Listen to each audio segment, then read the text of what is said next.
हुआ जो वो इस बात पे फोकस था कि जिस दिल्ली राज्य ब्राह्मण समाज ने इस सम्मेलन को करवाया है, उन्होंने जो है दो ही मांग रख रखी थी। एक है ब्राह्मण कल्याण बोर्ड और जापानी पार्क के अंदर भगवान परशुराम की 121 फुट की मूर्ति स्थापित करना।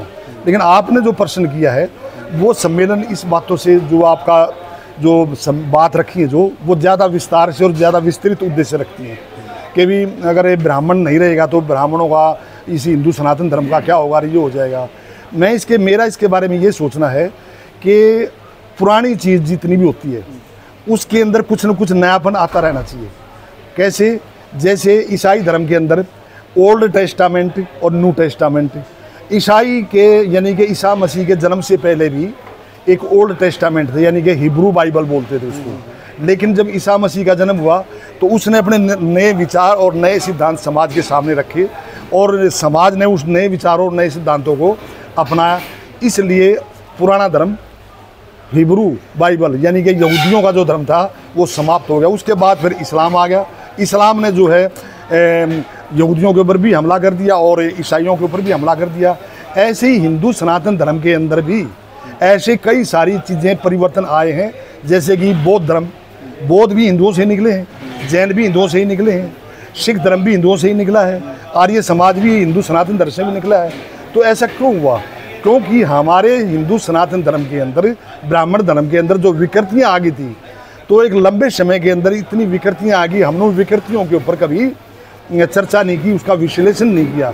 अगर हम हिंदू सनातन धर्म के अंदर भी विश्लेषण करते रहें और करते रहते तो ये सब चीज़ें नहीं आनी थी। तो क्योंकि धर्म भी एक विज्ञान ही होता है और अवैज्ञानिक बातों के ऊपर तर्क और वितर्क चलते हैं और अवैज्ञानिक बात लंबे समय तक नहीं चल सकती। लेकिन मेरा सवाल ये भी है, जो आज ब्राह्मण के खिलाफ, ब्राह्मणवाद के खिलाफ बोलते हैं, जो हमारे वो हम लोग को कहते हो क्रिप्टो हैं तो नाम तो वो हिंदू है तो किसी दूसरे धर्म में है, उनका धर्म छिपा हुआ है, वो क्रिप्टो है। जो आज ब्राह्मणवाद के खिलाफ बोलते हैं, ब्राह्मण के खिलाफ बोलते हैं, क्या उनकी हिम्मत है कि मौलवी के खिलाफ, मौलवी पादरी के खिलाफ बोल सकें? ये बात आपकी ठीक है। हिंदू सनातन धर्म के अंदर सबसे बड़ी बात क्या है कि हिंदू सनातन धर्म जो है सहनशीलता का, इसके अंदर एक बहुत बड़ा गुण है।